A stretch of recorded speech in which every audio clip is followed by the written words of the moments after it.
ਵਾਹਿਗੁਰੂ ਜੀ ਕਾ ਖਾਲਸਾ ਵਾਹਿਗੁਰੂ ਜੀ ਕੀ ਫਤਿਹ। ਮੈਂ ਅਮਰਵੀਰ ਸਿੰਘ ਅੱਜ ਦੇ ਪ੍ਰੋਗਰਾਮ 'ਚ ਆਪ ਸਭ ਦਾ ਸਵਾਗਤ ਕਰਦਾ। ਵਿਊਅਰਸ, ਅੱਜ ਜਦੋਂ ਅਸੀਂ ਪ੍ਰੋਗਰਾਮ ਦੀ ਸ਼ੁਰੂਆਤ ਕਰਨ ਜਾ ਰਹੇ ਹਾਂ ਤਾਂ ਪੰਜਾਬ ਦੀ ਧਰਤੀ ਤੇ 5 ਜਨਵਰੀ ਦਾ ਸੂਰਜ ਚੜ੍ਹ ਚੁੱਕਿਆ ਅਤੇ ਪਟਨਾ ਸਾਹਿਬ, ਜਿੱਥੇ 10ਵੇਂ ਪਾਤਸ਼ਾਹ ਗੁਰੂ ਗੋਬਿੰਦ ਸਿੰਘ ਜੀ ਦਾ ਪ੍ਰਕਾਸ਼ ਹੋਇਆ, ਉੱਥੋਂ ਤੋਂ ਲੈ ਕੇ ਦੁਨੀਆ ਭਰ ਵਿੱਚ ਬੈਠੀ ਸਿੱਖ ਕੌਮ ਵੱਲੋਂ ਉਹਨਾਂ ਦੇ 350ਵੇਂ ਪ੍ਰਕਾਸ਼ ਦਿਹਾੜੇ ਦੇ ਜਸ਼ਨ ਮਨਾਏ ਜਾ ਰਹੇ ਹਨ। ਅੱਜ ਦੇ ਸ਼ੋਅ ਵਿੱਚ ਅਸੀਂ ਸ਼੍ਰੀ ਗੁਰੂ ਗੋਬਿੰਦ ਸਿੰਘ ਜੀ ਦੀ ਸ਼ਖਸੀਅਤ ਨਾਲ ਸੰਬੰਧਿਤ ਇਤਿਹਾਸਕ ਪਹਿਲੂਆਂ ਦੀ ਅੱਜ ਸਾਡੇ ਲਈ ਕੀ ਮਹੱਤਤਾ ਹੈ ਅਤੇ ਗੁਰ ਇਤਿਹਾਸ ਸਾਡੇ ਲਈ ਕੀ ਮਾਇਨੇ ਰੱਖਦਾ ਹੈ, ਇਸ ਸੰਬੰਧੀ ਸਿੱਖ ਇਤਿਹਾਸਕਾਰ ਡਾਕਟਰ ਗੁਰਦਰਸ਼ਨ ਸਿੰਘ ਢਿੱਲੋਂ ਨਾਲ ਗੱਲਬਾਤ ਕਰਾਂਗੇ, ਜੋ ਅੱਜ ਸਾਡੇ ਨਾਲ ਚੰਡੀਗੜ੍ਹ ਤੋਂ ਫੋਨ ਲਾਈਨ ਤੇ ਜੁੜ ਚੁੱਕੇ ਨੇ। ਆਓ ਅੱਜ ਦੀ ਵਿਚਾਰ ਚਰਚਾ ਦੀ ਸ਼ੁਰੂਆਤ ਕਰਦੇ ਹਾਂ। ਹਾਂਜੀ ਡਾਕਟਰ ਢਿੱਲੋਂ, ਤੁਹਾਡਾ ਸਵਾਗਤ ਹੈ। ਵਾਹਿਗੁਰੂ ਜੀ ਕਾ ਖਾਲਸਾ ਵਾਹਿਗੁਰੂ ਜੀ ਕੀ ਫਤਿਹ। ਵਾਹਿਗੁਰੂ ਜੀ ਕਾ ਖਾਲਸਾ ਗੁਰੂ ਜੀ ਕੀ ਫਤਿਹ। ਮੈਂ ਤੁਹਾਡੇ ਰਾਹੀਂ ਤੁਹਾਡੇ ਸਰੋਤਿਆਂ ਨੂੰ ਸ੍ਰੀ ਦਸਵੇਂ ਪਿਤਾ ਦੇ ਪ੍ਰਕਾਸ਼ ਉੱਤੇ ਲੱਖ ਲੱਖ ਵਧਾਈ ਦੇ ਰਿਹਾ। ਬਹੁਤ ਖੁਸ਼ੀਆਂ ਦਾ ਦਿਹਾੜਾ ਸਿੱਖਾਂ ਦੇ ਲਈ, ਸਿੱਖ ਕੌਮ ਦੇ ਲਈ, ਜਿੱਥੇ ਸਾਡੇ 10ਵੇਂ ਪਾਤਸ਼ਾਹ ਦਾ 350ਵਾਂ ਸਾਲਗਿਰਾ ਹੈ। ਜੀ ਡਾਕਟਰ ਢਿੱਲੋਂ, ਤੁਹਾਨੂੰ ਵੀ ਵਧਾਈਆਂ ਤੇ ਸਾਡੇ ਜਿਹੜੇ ਦਰਸ਼ਕ ਸਾਡੇ ਨਾਲ ਜੁੜੇ ਹੋਏ ਨੇ ਉਹਨਾਂ ਨੂੰ ਵੀ ਸਾਰਿਆਂ ਨੂੰ ਇਸ ਦਿਹਾੜੇ ਦੀਆਂ ਵਧਾਈਆਂ। ਡਾਕਟਰ ਢਿੱਲੋਂ, ਅੱਜ ਦੀ ਵਿਚਾਰ ਚਰਚਾ ਦੀ ਸ਼ੁਰੂਆਤ ਕਰਦੇ ਹਾਂ ਤਾਂ ਜੋ ਸਾਰਿਆਂ ਤੋਂ ਪਹਿਲਾਂ ਮੈਂ ਤੁਹਾਡੇ ਕੋਲੋਂ ਜਾਣਨਾ ਚਾਹੂੰਗਾ, ਉਹ ਤੁਸੀਂ ਤੁਹਾਡਾ ਫੀਲਡ ਵੀ ਇਹੀ ਹੈਗਾ ਇਤਿਹਾਸਕਾਰ ਦੇ ਵਜੋਂ, ਤੁਸੀਂ ਅੱਜ ਦੇ ਦਿਹਾੜੇ ਨੂੰ ਕਿਵੇਂ ਦੇਖਦੇ ਹੋ? 10ਵੇਂ ਪਾਤਸ਼ਾਹ ਦੀ ਸ਼ਖਸੀਅਤ, ਉਹਨਾਂ ਦੀਆਂ ਸਿੱਖਿਆਵਾਂ ਤੇ ਇਤਿਹਾਸਕ ਨੁਕਤਾ ਨਿਗਾਹ ਤੋਂ ਜਿਹੜਾ ਅੱਜ ਦਾ ਦਿਹਾੜਾ ਹੈਗਾ ਉਹ ਸਾਡੇ ਲਈ, ਸਿੱਖ ਕੌਮ ਲਈ ਕੀ ਮਾਇਨੇ ਰੱਖਦਾ, ਕੀ ਅਹਿਮੀਅਤ ਰੱਖਦਾ? ਹਾਂਜੀ, ਅੱਜ ਦਾ ਦਿਹਾੜਾ ਸ੍ਰੀ ਗੁਰੂ ਗੋਬਿੰਦ ਸਿੰਘ ਦੀ ਸ਼ਖਸੀਅਤ ਨੂੰ ਕਿਸੇ ਵੀ ਇਤਿਹਾਸਕਾਰ ਦੇ ਲਈ ਬੜਾ ਮੁਸ਼ਕਿਲ ਆ ਵੀ ਉਸ ਨੂੰ ਕਲਮਬੰਦ ਕਰਦੇ, ਕਿਉਂਕਿ ਗੁਰੂ ਦੀ ਸ਼ਖਸੀਅਤ ਐਡੀ ਮਹਾਨ ਆ ਜਿਨ੍ਹਾਂ ਨੂੰ ਲਫ਼ਜ਼ਾਂ ਆਪਣੇ ਇਮੈਜੀਨੇਸ਼ਨ ਦੇ ਵਿੱਚ ਕਲਮਾਂ ਦੇ ਰਾਹੀਂ ਲਿਖਿਆ ਨਹੀਂ ਜਾ ਸਕਦਾ। ਪਰ ਫਿਰ ਵੀ ਇਤਿਹਾਸਕਾਰਾਂ ਨੇ ਕੋਸ਼ਿਸ਼ ਕੀਤੀ ਹੈ ਕਿ ਉਸ ਦੇ ਕੁਝ ਅੰਸ਼, ਕੁਝ ਆਸਪੈਕਟ ਉਹਨਾਂ ਦੇ ਕੈਪਚਰ ਕਰਨ ਦੀ। ਜਿਸ ਤਰ੍ਹਾਂ ਖਾਲਸੇ ਦੀ ਸਿਰਜਣਾ ਹੈ, ਖਾਲਸੇ ਦੀ ਸਿਰਜਣਾ ਗੁਰੂ ਨਾਨਕ ਦੇ ਮਿਸ਼ਨ ਦੀ ਫੁਲਫਿਲਮੈਂਟ ਹੈ, ਉਸ ਦੀ ਪੂਰਤੀ ਹੈ। ਜੋ ਗੁਰੂ ਨਾਨਕ ਨੇ ਇਮੈਜਿਨ ਕੀਤਾ, ਗੁਰੂ ਨਾਨਕ ਨੇ ਜੋ ਸੰਕਲਪ ਬਣਾਇਆ ਸਿੱਖੀ ਦਾ, ਖਾਲਸੇ ਦੀ ਸਿਰਜਣਾ ਤੋਂ ਪੂਰਨ ਹੋ ਜਾਂਦਾ ਹੈ। ਤੋ ਇਹ ਬਹੁਤ ਬੜੀ ਮਹਾਨ ਇੱਕ ਇਵੈਂਟ ਹੈ ਦੁਨੀਆ ਦੇ ਇਤਿਹਾਸ ਦੇ ਵਿੱਚ, ਜਿਸ ਦਾ ਸਾਨੀ ਕੋਈ ਨਹੀਂ। ਔਰ ਜਿਸ ਕਿਸਮ ਦੀ ਸ਼ਹਾਦਤਾਂ ਇੱਕ ਗੁਰੂਆਂ ਨੇ ਦਿੱਤੀਆਂ, ਉਹਨਾਂ ਦਾ ਵੀ ਸਾਡੀ ਕੋਈ ਨਹੀਂ ਹੈ ਜੀ। ਤੋ ਇਸ ਕੰਟੈਕਸਟ ਦੇ ਵਿੱਚ ਸਾਰੀ ਦੁਨੀਆ ਇਤਿਹਾਸ ਨੂੰ ਰਿਵਰਸ ਕੀਤਾ ਹੈਗਾ ਗੁਰੂਆਂ ਨੇ। ਕਿਸ ਤਰ੍ਹਾਂ ਰਿਵਰਸ ਕੀਤਾ? ਅੱਜ ਉਸ ਤੋਂ ਪਹਿਲਾਂ ਜਦੋਂ ਖਾਲਸੇ ਦੀ ਸਿਰਜਣਾ ਹੁੰਦੀ ਆ, ਉਸ ਤੋਂ ਪਹਿਲਾਂ ਜਿਹੜਾ ਮਾਹੌਲ ਆ, ਕਨਵਰਸ਼ਨ ਆ, ਜਿਹੜਾ ਕਿਸੇ ਨੂੰ ਕੀਤਾ ਜਾਂਦਾ ਸੀ ਇੱਕ ਧਰਮ ਤੋਂ ਦੂਜੇ ਧਰਮ ਦੇ ਵਿੱਚ, ਉਹ ਚਰਨ ਪਹੌਲ ਕੀਤਾ ਜਾਂਦਾ ਸੀ।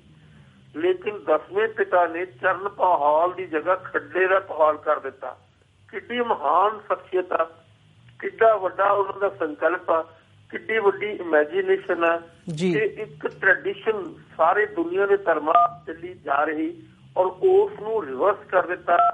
ਆਪਣਾ ਆਪ ਮਿਟਾ ਕੇ ਚਰਨ ਪਹੌਲ ਦੀ ਜਗ੍ਹਾ ਖੰਡੇ ਦਾ ਪਹੌਲ ਕਰ ਦੇਣਾ, ਇਹ ਆਪਣੇ ਆਪ ਦੇ ਵਿੱਚ ਹੀ ਇੱਕ ਬਹੁਤ ਮਹਾਨ ਇਵੈਂਟ ਹੈ। ਇਸ ਦੀ ਜਿੰਨੀ ਡੈਪਥ ਵਿੱਚ ਜਾਈਏ ਉਨਾ ਹੀ ਤੁਹਾਨੂੰ ਇਸ ਗੱਲ ਦਾ ਅਹਿਸਾਸ ਹੁੰਦਾ ਕਿ ਗੁਰੂ ਕਿੰਨਾ ਮਹਾਨ ਸੀ ਜੀ। ਇੱਥੇ ਹੀ ਬਸ ਨਹੀਂ, ਦੁਨੀਆ ਦੇ ਇਤਿਹਾਸ ਦੇ ਵਿੱਚ ਪੈਗੰਬਰਾਂ ਨੇ ਆਪਣੇ ਹੱਥਾਂ ਦੇ ਨਾਲ ਲੋਕਾਂ ਨੂੰ ਕਨਵਰਟ ਕੀਤਾ, ਆਪਣੇ ਤਰੀਕਿਆਂ ਨਾਲ ਲੋਕਾਂ ਨੂੰ ਕਨਵਰਟ ਕੀਤਾ।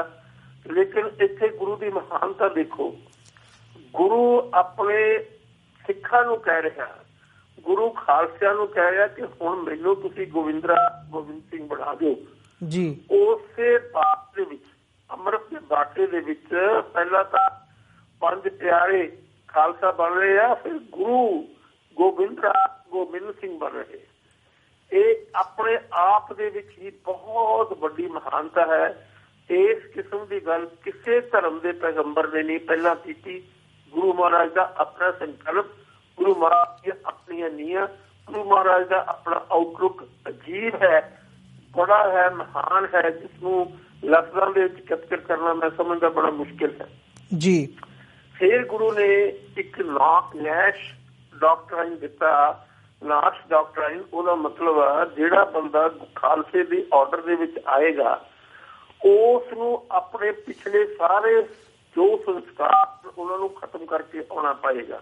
ਜਿਸ ਤਰ੍ਹਾਂ ਆਉਣਾ ਪਏਗਾ ਧਰਮ ਨਾਸ਼, ਪਹਿਲਾ ਡਾਕਟਰੀਨ ਆ ਧਰਮ ਨਾਸ਼। ਜਿਸ ਵੀ ਸਿੱਖ, ਜਿਸ ਵੀ ਖਾਲਸੇ ਦਾ ਪਿਛਲਾ ਕੋਈ ਵੀ ਧਰਮ ਹੈ, ਚਾਹੇ ਉਹ ਹਿੰਦੂ ਧਰਮ ਆ, ਚਾਹੇ ਇਸਲਾਮ ਆ, ਚਾਹੇ ਕੋਈ ਹੋਰ ਹੈ, ਉਸ ਨੂੰ ਨਾਸ਼ ਕਰਕੇ ਇੱਕ ਨਵੇਂ ਧਰਮ ਦੇ ਆਰਡਰ ਦੇ ਵਿੱਚ ਆਉਣਾ ਪਏਗਾ। ਧਰਮ ਨਾਸ਼, ਕਿਰਤ ਨਾਸ਼। ਕਿਰਤ ਦੇ ਨਾਲ ਹੰਕਾਰ ਆਉਂਦਾ ਹੈ ਵੀ ਮੈਂ ਆਹ ਕੰਮ ਕਰ ਰਿਹਾ, ਮੈਂ ਬ੍ਰਾਹਮਣ ਹਾਂ, ਖੱਤਰੀ ਹਾਂ, ਮੈਂ ਅਰੋੜਾ ਹਾਂ, ਮੈਂ ਫਲਾਣਾ ਜਾਤਾ, ਇਹ ਹੈ ਉਹ ਹੈ, ਸਾਰੀਆਂ ਚੀਜ਼ਾਂ ਨੂੰ ਖਤਮ ਕਰਕੇ ਕਿਰਤ ਦਾ ਨਾਸ਼ ਕਰਕੇ ਇੱਕ ਨਵੀਂ ਕਿਰਤ ਦੇ ਵਿੱਚ ਆਉਣਾ, ਇੱਕ ਨਵੇਂ ਸੰਕਲਪ ਦੇ ਵਿੱਚ ਆਉਣਾ। ਇਹ ਵੀ ਉਸ ਦੀ ਇੱਕ ਕਮਿਟਮੈਂਟ ਹੈ ਜਿਹੜੀ ਗੁਰੂ ਨੂੰ ਦਿੱਤੀ ਹੈ ਖਾਲਸੇ ਨੇ। ਕਿਰਤ ਨਾਸ਼, ਧਰਮ ਨਾਸ਼ ਤੇ ਪਰਮ ਨਾਸ਼। ਪਰਮਾਂ ਦੇ ਵਿੱਚ ਪਏ ਹੋਏ ਲੋਕ, ਪਰਮ ਜੰਜਾਲ ਦੇ ਵਿੱਚ ਜੜੇ ਹੋਏ ਲੋਕਾਂ ਨੂੰ ਸਾਰੇ ਪਿਛਲੇ ਧਰਮ ਤੇ ਕਰਮ ਜਿਹੜੇ ਆ ਉਹ ਖਤਮ ਕਰਕੇ ਇੱਕ ਨਵੇਂ ਆਰਡਰ ਦੇ ਵਿੱਚ ਆਉਣਾ, ਜਿਸ ਦੇ ਵਿੱਚ ਕੋਈ ਕਰਮ, ਕੋਈ ਕਿਸੇ ਕਿਸਮ ਦਾ ਭਰਮ ਨਹੀਂ, ਕੋਈ ਕਿਸੇ ਕਿਸਮ ਦੀ ਇਸ ਕਿਸਮ ਦੀਆਂ ਰਵਾਇਤਾਂ ਨਹੀਂ ਵੀ ਖਾਮ ਖਾ ਤੁਸੀਂ ਰਿਚੁਅਲਿਜ਼ਮ ਦੇ ਵਿੱਚ ਬੰਨੇ ਜਾਓ। ਰਿਚੁਅਲਿਜ਼ਮ ਨੂੰ ਛੱਡ ਕੇ ਇੱਕ ਨਵੇਂ ਆਰਡਰ ਦੇ ਵਿੱਚ ਆਉਣਾ। ਧਰਮ ਨਾਸ਼, ਕਰਮ ਨਾਸ਼, ਭਰਮ ਨਾਸ਼, ਹਰ ਚੀਜ਼, ਕਿਰਤ ਨਾਸ਼, ਸਾਰੀਆਂ ਚੀਜ਼ਾਂ ਖਤਮ ਕਰਕੇ ਤੁਸੀਂ ਇੱਕ ਨਵੇਂ ਆਰਡਰ 'ਚ ਆ ਰਹੇ ਹੋ ਜਿਸ ਦਾ ਆਪਣਾ ਸਾਰਾ ਕੁਝ ਹੀ ਨਵਾਂ ਹੈ। ਉਸ ਦੇ ਧਰਮ ਨਵੇਂ ਹਨ, ਉਸ ਦਾ ਧਰਮ ਨਵਾਂ ਹੈ, ਉਸ ਦੀ ਰੀਤੀ ਰਿਵਾਜ ਨਵੇਂ ਹਨ, ਉਸ ਦਾ ਪਹਿਰਾਵਾ ਨਵਾਂ ਹੈ। ਹਰ ਚੀਜ਼, ਜਿਹੜਾ ਆਊਟਸਾਈਡ ਆਰਡਰ ਆ ਉਹ ਵੀ ਨਵਾਂ, ਇਨਸਾਈਡ ਆਰਡਰ ਆ ਉਹ ਵੀ ਨਵਾਂ। ਤਾਂ ਸਾਰੀਆਂ ਚੀਜ਼ਾਂ ਇੱਕ ਦੁਨੀਆ ਦੇ ਇਤਿਹਾਸ ਦੇ ਵਿੱਚ ਯੂਨੀਕ ਹੈ। ਇਸ ਕਿਸਮ ਦੀਆਂ ਚੀਜ਼ਾਂ ਦੁਨੀਆ ਦੇ ਕਿਸੇ ਹੋਰ ਰਿਲੀਜੀਅਸ ਆਰਡਰ ਦੇ ਵਿੱਚ ਨਹੀਂ ਹੋਈਆਂ। ਤੋ ਇਹ ਗੁਰੂ ਦੀ ਇੱਕ ਬੜੀ ਮਹਾਨਤਾ ਹੈ, ਗੁਰੂ ਦੀ ਬੜੀ ਗ੍ਰੇਟਨੈਸ ਹੈ, ਗੁਰੂ ਦੀ ਬੜੀ ਯੂਨੀਕਨੈਸ ਹੈ ਦੁਨੀਆ ਦੇ ਧਰਮਾਂ ਦੇ ਇਤਿਹਾਸ ਦੇ ਵਿੱਚ, ਜਿਹੜੀ ਹੋਰ ਕਿਸਮ ਦੀ ਮਿਲਦੀ ਨਹੀਂ। ਔਰ ਉਸ ਤੋਂ ਵੀ ਸਭ ਤੋਂ ਵੱਡੀ ਗੱਲ ਹੈ ਕਿ ਆਪਣਾ ਆਪ ਗਵਾ ਦਿੱਤਾ ਪੰਥ ਦੇ ਲਈ। ਕਿਸ ਤਰ੍ਹਾਂ ਗਵਾ ਦਿੱਤਾ ਕਿ ਗੁਰੂ ਨੇ ਆਪਣਾ ਪਰਿਵਾਰ, ਕਿਸੇ ਪੈਗੰਬਰ ਨੇ ਆਪਣੀ ਜ਼ਰੂਰ ਕੁਰਬਾਨੀਆਂ ਦਿੱਤੀਆਂ, ਆਪ ਜ਼ਰੂਰ ਸ਼ਹਾਦਤ ਦਿੱਤੀਆਂ, ਲੇਕਿਨ ਆਪਣੇ ਪਰਿਵਾਰ ਦੀਆਂ ਸ਼ਹਾਦਤਾਂ ਸਿਰਫ ਤੇ ਸਿਰਫ 10ਵੇਂ ਪਾਤਸ਼ਾਹ ਨੇ ਦਿੱਤੀਆਂ। ਇਹ ਗੱਲ ਆਪਣੇ ਆਪ ਵਿੱਚ ਹੀ ਬਹੁਤ ਮਹਾਨ ਹੈ, ਆਪਣੇ ਆਪ ਦੇ ਵਿੱਚ ਹੀ ਬਹੁਤ ਵੱਡੀ ਚੀਜ਼ ਹੈ। ਤੇ ਗੁਰੂ ਨੇ ਜਿਸ ਵਕਤ ਗੱਦੀ ਦੇ ਉੱਤੇ ਬੈਠੇ, ਉਹਨਾਂ ਨੇ ਪਹਿਚਾਣ ਕੀਤੀ ਕਿ ਸਿੱਖ ਧਰਮ ਦੇ ਕਿਹੜੇ ਕਿਹੜੇ ਦੁਸ਼ਮਣ ਹਨ। ਸਭ ਤੋਂ ਵੱਡੀ ਪਹਿਚਾਣ ਗੁਰੂ ਨੇ ਕੀਤੀ ਕਿ ਸਭ ਤੋਂ ਵੱਡੇ ਸਿੱਖਾਂ ਦੇ ਦੁਸ਼ਮਣ ਮਸੰਦ ਹਨ। ਮਸੰਦ ਜੋ ਸਿੱਖ ਧਰਮ ਦੇ ਵਿੱਚ ਹੀ ਬੈਠੇ ਸਭ ਤੋਂ ਵੱਧ ਸਿੱਖੀ ਦਾ ਨੁਕਸਾਨ ਕਰ ਰਹੇ ਹਨ। ਦੂਸਰੇ ਹੈ ਹਿੰਦੂ ਪਹਾੜੀ ਰਾਜੇ, ਤੀਸਰੀ ਹੈ ਮੁਗਲ ਸਲਤਨਤ।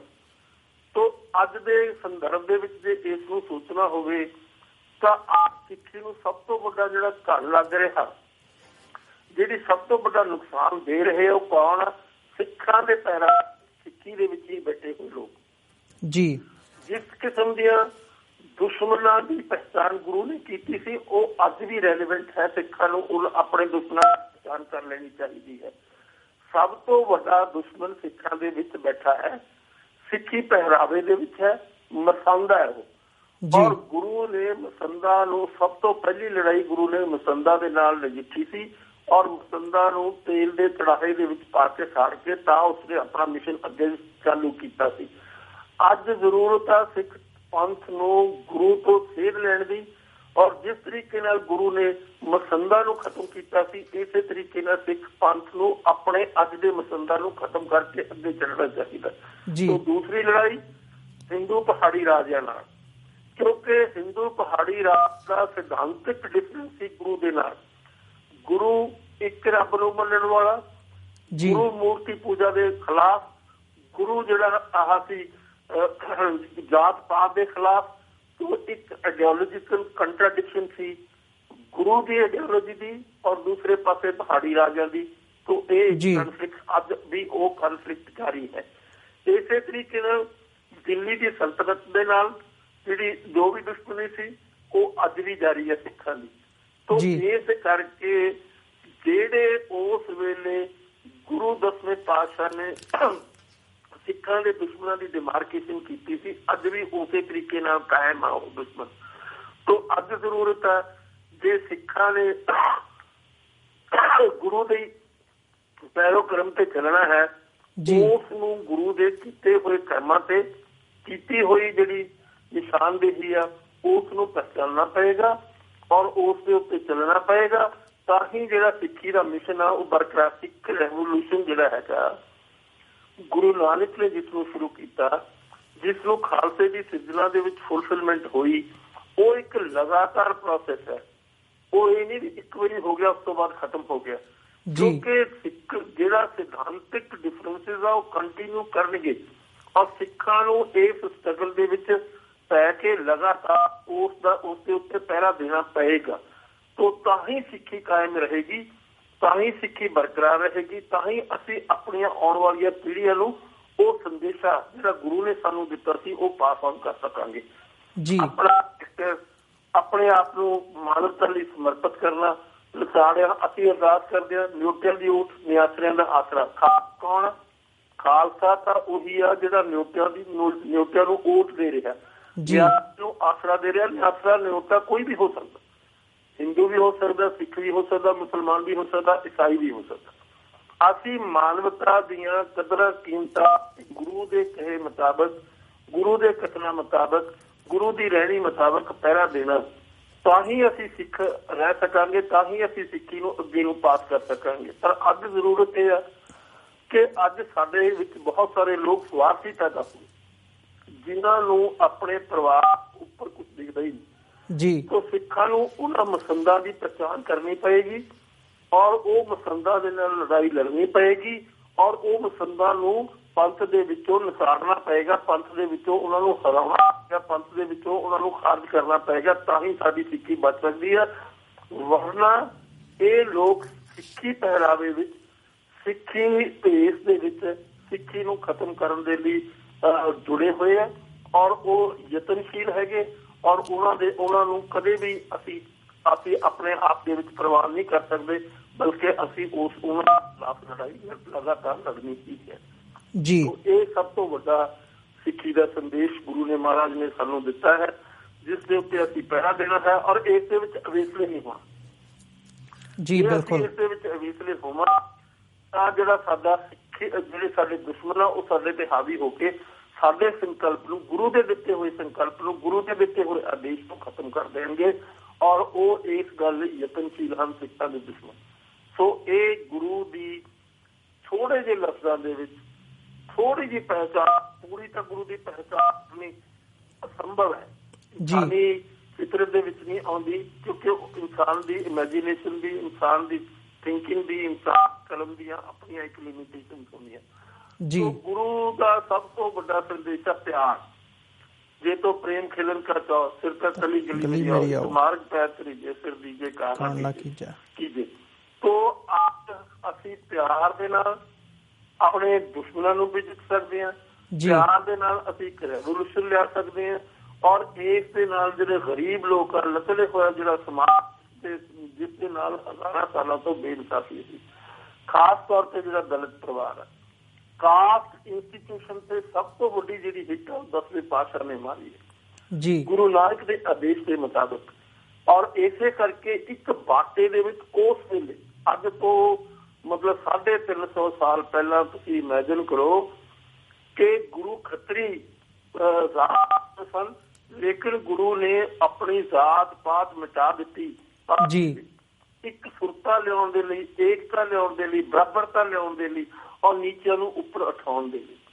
ਤਾਂ ਉਸ ਬਾਟੇ ਦੇ ਵਿੱਚ ਅੰਮ੍ਰਿਤ ਪਹਿਲਾਂ ਖਾਲਸੇ ਨੇ ਲਿਆ, ਫਿਰ ਉਸ ਤੋਂ ਬਾਅਦ ਪੰਜ ਪਿਆਰਿਆਂ ਤੋਂ ਬਾਅਦ ਪੰਜ ਪਿਆਰਿਆਂ ਨੇ ਖਾਲਸਿਆਂ ਨੇ ਗੁਰੂ 10ਵੇਂ ਪਾਤਸ਼ਾਹ ਨੂੰ ਉਸੇ ਬਾਟੇ ਦੇ ਵਿੱਚ ਅੰਮ੍ਰਿਤ ਛਕਾਇਆ ਗਿਆ। ਤਾਂ ਇੱਕ ਬਹੁਤ ਵੱਡੀ ਗੱਲ ਹੈ।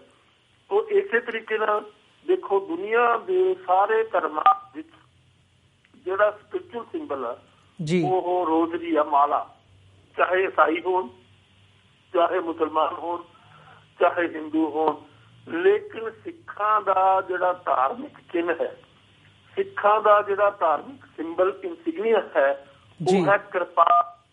ਕਿਰਪਾਨ ਗੁਰੂ ਨੇ ਕਿਉਂ ਦਿੱਤੀ? ਇਸ ਕਰਕੇ ਦਿੱਤੀ ਕਿ ਲੋਕ ਭਗਵੇਂ ਕੱਪੜੇ ਪਾ ਕੇ, ਮਾਲਾ ਹੱਥ 'ਚ ਫੜ ਕੇ ਜੰਗਲਾਂ ਤੇ ਪਹਾੜਾਂ ਦੀਆਂ ਕੁੰਦਰਾਂ ਦੇ ਵਿੱਚ ਨਾ ਜਾ ਬੈਠਣ। ਕਿਉਂਕਿ ਜੱਦੋ-ਜਹਿਦ ਸਮਾਜ ਦੇ ਵਿੱਚ ਹੈ, ਜੱਦੋ-ਜਹਿਦ ਇਸ ਸੁਸਾਇਟੀ ਦੇ ਵਿੱਚ ਹੈ। ਸਾਡਾ ਜਿਹੜਾ ਧਰਮ ਆ ਉਹ ਸੁਸਾਇਟਲ ਰਿਲੀਜਨ ਆ, ਅਸੀਂ ਸਮਾਜਿਕ ਧਰਮ ਆ। ਅਸੀਂ ਇਕੱਲੇ ਬੈਠ ਕੇ ਕੋਈ ਪਾਠ ਪੂਜਾ ਆਪਣੀ ਸਾਲਵੇਸ਼ਨ ਨਹੀਂ ਕਰਨੀ, ਅਸੀਂ ਯੂਨੀਵਰਸਲ ਸਾਲਵੇਸ਼ਨ ਦੇ ਲਈ ਸਟਰਗਲ ਕਰਨਾ। ਗੁਰੂ ਨਾਨਕ ਦਾ ਆਦੇਸ਼ ਯੂਨੀਵਰਸਲ ਸਾਲਵੇਸ਼ਨ ਲਈ ਹੈ। 10ਵੇਂ ਪਾਤਸ਼ਾਹ ਦਾ ਆਦੇਸ਼ ਯੂਨੀਵਰਸਲ ਸਾਲਵੇਸ਼ਨ ਲਈ ਆ। ਸਾਰੇ ਸਮਾਜ ਨੂੰ ਉੱਤੇ ਚੁੱਕਣਾ, ਲੱਕੜਿਆਂ ਨੂੰ ਜਿਹੜੇ ਨਿਉਟੇ ਆ, ਨਿਆਸਰੇ ਆ, ਉਹਨਾਂ ਨੂੰ ਆਪਣੇ ਗਲ ਦੇ ਨਾਲ ਲਾਉਣਾ, ਉਹਨਾਂ ਨੂੰ ਬਰਾਬਰਤਾ ਦੇ ਉੱਤੇ ਲੈ ਕੇ ਆਉਣਾ ਔਰ ਉਹਨਾਂ ਨੂੰ ਇਸ ਗੱਲ ਦਾ ਅਹਿਸਾਸ ਕਰਾਉਣਾ ਕਿ ਤੁਸੀਂ ਵੀ ਸਮਾਜ ਦਾ ਉਨਾ ਹੀ ਇੰਪੋਰਟੈਂਟ ਅੰਗ ਆ ਜਿੰਨੇ ਉੱਪਰ ਬੈਠੇ ਲੋਕ ਆ। ਤੋ ਬਰਾਬਰਤਾ ਦਾ ਇੱਕ ਸੰਕਲਪ ਜੋ ਗੁਰੂਆਂ ਨੇ ਦਿੱਤਾ ਉਹ ਬਹੁਤ ਯੂਨੀਕ ਆ ਔਰ ਸਾਰੀ ਦੁਨੀਆ ਦੇ ਲਈ ਇੱਕ ਬੜਾ ਆਦਰਸ਼ ਹੈ। ਅੱਜ ਜ਼ਰੂਰਤ ਆ, ਮੈਂ ਸਮਝਦਾ ਸਾਰੀ ਦੁਨੀਆ ਗੁਰੂਆਂ ਦੇ ਆਦੇਸ਼ ਦੇ ਉੱਤੇ ਚੱਲੇ ਤਾਂ ਦੁਨੀਆ ਦੇ ਵਿੱਚ ਕੋਈ ਕਿਸੇ ਲੜਾਈ ਨਹੀਂ ਹੋਏਗੀ, ਕਿਸੇ ਕਿਸਮ ਦਾ ਅਤਿਆਚਾਰ ਨਹੀਂ ਹੋਏਗਾ, ਕਿਸੇ ਕਿਸਮ ਦਾ ਵੈਰ ਵਿਰੋਧ ਨਹੀਂ ਹੋਏਗਾ। ਤੋ ਗੁਰੂ ਦੇ ਇਤਨੇ ਵੱਡੇ ਆਦੇਸ਼ ਆ, ਇਤਨਾ ਵੱਡਾ ਆਪਣਾ ਆਪ ਮਿਟਾ ਕੇ ਗੁਰੂ ਨੇ ਦੇਖੋ ਗੁਰਿਆਈ ਆਪਣੇ ਬੱਚਿਆਂ ਨੂੰ ਨਹੀਂ ਦਿੱਤੀ। ਖਾਲਸੇ ਦੀ ਸਿਰਜਣਾ ਕੀਤੀ, ਸਾਹਿਬਜ਼ਾਦੇ ਉਸ ਵੇਲੇ ਜਿੰਦਾ ਸਨ ਔਰ ਸਾਹਿਬਜ਼ਾਦਿਆਂ ਨੂੰ ਉਹਨਾਂ ਨੂੰ ਕੁਰਬਾਨ ਕੀਤਾ ਪੰਥ ਦੇ ਲਈ। ਅੱਜ ਕੀ ਹੋ ਰਿਹਾ, ਲੋਕ ਪੰਥ ਨੂੰ ਕੁਰਬਾਨ ਕਰ ਆਪਣੇ ਪਰਿਵਾਰ ਦੇ ਲਈ। ਜ਼ਰੂਰਤ ਆ ਉਸ ਕਿਸਮ ਦੇ ਮਸੰਦਾਂ ਦੀ ਪਹਿਚਾਣ ਕਰਕੇ ਉਸ ਕਿਸਮ ਦੇ ਮਸੰਦਾਂ ਨੂੰ ਪੰਥ ਦੇ ਵਿੱਚੋਂ ਛੇਕ ਦਿਓ। ਜੇ ਪੰਥ ਨੂੰ ਬਚਾਉਣਾ ਹੈ, ਪੰਥ ਦੇ ਅਸੂਲਾਂ ਨੂੰ ਬਚਾਉਣਾ ਹੈ, ਤੋ ਇਸ ਕਰਕੇ ਸਾਰੀ ਅੱਜ ਦੀ ਗਲੋਬਲਾਈਜੇਸ਼ਨ ਦੇ ਯੁੱਗ ਦੇ ਵਿੱਚ ਗੁਰੂ ਦੇ ਆਦੇਸ਼ਾਂ ਨੂੰ ਅਸੀਂ ਦੁਨੀਆ ਦੇ ਵਿੱਚ ਲੈ ਕੇ ਜਾਈਏ। ਅਸੀਂ ਇੱਕ ਐਸੇ ਆਈਡੀਅਲ ਬਣੀਏ। ਦੇਖੋ ਖਾਲਸਾ ਕੀ ਆ, ਜਿਸ ਤਰ੍ਹਾਂ ਤੁਸੀਂ ਕਹੋ ਈਸਾਈਆਂ ਦੇ ਵਿੱਚ ਜਿਹੜਾ ਪਾਦਰੀ ਆ ਉਹ ਮਤਲਬ ਇੱਕ ਤਰ੍ਹਾਂ ਦਾ ਆਈਡੀਅਲ ਮੈਨ ਹੈ ਹਰਮਟ ਜਿਸ ਨੂੰ ਤੁਸੀਂ ਕਹਿ ਦਿਓ। ਇਸੇ ਤਰੀਕੇ ਦੇ ਨਾਲ ਜਿਹੜਾ ਹਿੰਦੂਆਂ 'ਚ ਸੰਨਿਆਸੀ ਆ, ਮੁਸਲਮਾਨਾਂ 'ਚ ਗਾਜ਼ੀ ਆ, ਸਿੱਖਾਂ ਦੇ ਵਿੱਚ ਖਾਲਸਾ ਹੈ, ਜਿਸ ਨੇ ਯੂਨੀਵਰਸਲ ਪ੍ਰਿੰਸੀਪਲ ਦੇ ਉੱਤੇ ਚੱਲ ਕੇ ਬਰਾਬਰਤਾ ਦੇ ਆਧਾਰ ਦੇ ਉੱਤੇ ਪਹਿਰਾ ਦੇ ਕੇ ਸਾਰੀ ਦੁਨੀਆ ਸਾਰੀ ਮਾਨਵਤਾ ਦੇ ਲਈ ਕੁਛ ਨਾ ਕੁਛ ਚੰਗਾ ਕਰਨਾ। ਅੱਜ ਸਾਰੇ ਖਾਲਸੇ ਸਾਰੀ ਦੁਨੀਆ 'ਚ ਫੈਲੇ ਹੋਏ ਆ। ਆਪਣੀ ਆਪਣੀ ਜਗ੍ਹਾ ਤੇ ਖਾਲਸੇ ਇੱਕ ਆਈਡੀਅਲ ਸਿੱਖ ਬਣ ਜਾਣ, ਇੱਕ ਆਈਡੀਅਲ ਖਾਲਸੇ ਬਣ ਜਾਣ, ਗੁਰੂ ਦੇ ਪੈਰੋਕਰਮ ਤੇ ਚੱਲਣ ਵਾਲੇ ਬਣ ਜਾਣ। ਕੁਛ ਵੀ ਕੰਮ ਕਰ, ਜੇ ਟੈਕਸੀ ਚਲਾਉਂਦੇ ਆ ਇਮਾਨਦਾਰੀ ਦੇ ਨਾਲ ਜਿਹੜਾ ਪੈਸੰਜਰ ਆ ਉਸ ਦੇ ਨਾਲ ਬਿਹੇਵ ਕਰਨ, ਜੇ ਦੁਕਾਨਦਾਰੀ ਕਰਦੇ ਆ ਸਾਫ਼ ਸੁਥਰਾ ਉਸ ਵਿੱਚ ਸਮਾਜ ਤੋਂ ਕੋਈ ਮਿਲਾਵਟ ਨਾ ਕਰ, ਕੋਈ ਲੋਕਾਂ ਦੇ ਨਾਲ ਵੱਧ ਮੁਨਾਫੇ ਦੇ ਉੱਤੇ ਚੀਜ਼ਾਂ ਨਾ ਵੇਚਣ। ਜੋ ਗੁਰੂ ਨਾਨਕ ਦਾ ਸੰਕਲਪ ਆ 13 ਹੀ ਕਰ ਦੇਣ, ਫਿਰ ਤਾਂ ਦੁਨੀਆ ਦੇ ਵਿੱਚ ਕਿਸੇ ਪ੍ਰਚਾਰ ਦੀ ਜ਼ਰੂਰਤ ਨਹੀਂ। ਸਿੱਖੀ ਆਪਣੇ ਆਪ ਆਪਣੇ ਬਲਬੂਤੇ ਦੇ ਉੱਤੇ ਵੱਧ ਜਾਏਗੀ ਕਿਉਂਕਿ ਸਿੱਖੀ ਦੇ ਸੰਕਲਪ ਹੀ ਇੰਨੇ ਉੱਚੇ। ਸਿੱਖੀ ਦੀਆਂ ਨੀਹਾਂ ਦੇ ਵਿੱਚ ਗੁਰੂਆਂ ਨੇ ਆਪਣੇ ਆਪਣੇ ਖੂਨ ਦੇ, ਆਪਣੀ ਕੁਰਬਾਨੀਆਂ ਦੇ, ਆਪਣੇ ਪਰਿਵਾਰਾਂ ਦੀਆਂ ਕੁਰਬਾਨੀਆਂ, ਸਿੱਖਾਂ ਦੀਆਂ ਕੁਰਬਾਨੀਆਂ, ਕਿੰਨੇ ਕਿੰਨੇ ਸਿੱਖ ਸਿੱਖਾਂ ਦੇ ਸਿਰਾਂ, ਸਿੱਖਾਂ ਦੀਆਂ ਸ਼ਹਾਦਤਾਂ ਕਿੰਨੀਆਂ ਵੱਡੀਆਂ ਹਨ। ਦੇਖੋ 9ਵੇਂ ਪਾਤਸ਼ਾਹ ਦੀ ਸ਼ਹਾਦਤ ਆ ਕਿ ਤੁਸੀਂ ਕਿਸੇ ਵੀ ਧਰਮ ਨੂੰ ਆਜ਼ਾਦ, ਉਸ ਨੂੰ ਆਪਣੇ ਰਹੁ ਰੀਤਾਂ ਦੇ ਉੱਤੇ ਆਜ਼ਾਦੀ ਨਾਲ ਉਸ ਨੂੰ ਮੰਨਣ ਦਾ ਅਧਿਕਾਰ ਹਰ ਇੱਕ ਦਾ ਹੋਣਾ ਚਾਹੀਦਾ। ਤੋ ਇਸ ਕਿਸਮ ਦੇ ਉੱਚੇ ਆਦਰਸ਼ ਦੁਨੀਆ ਦੇ ਵਿੱਚ ਕਿਸੇ ਹੋਰ ਧਰਮ ਦੇ ਵਿੱਚ ਮੈਨੂੰ ਦੇਖਣ ਨੂੰ ਨਹੀਂ ਮਿਲੇ। ਮੈਂ ਕਾਫੀ ਥੋੜੀ ਬਹੁਤਾ ਪੜ੍ਹਿਆ ਵੀ ਹੈ।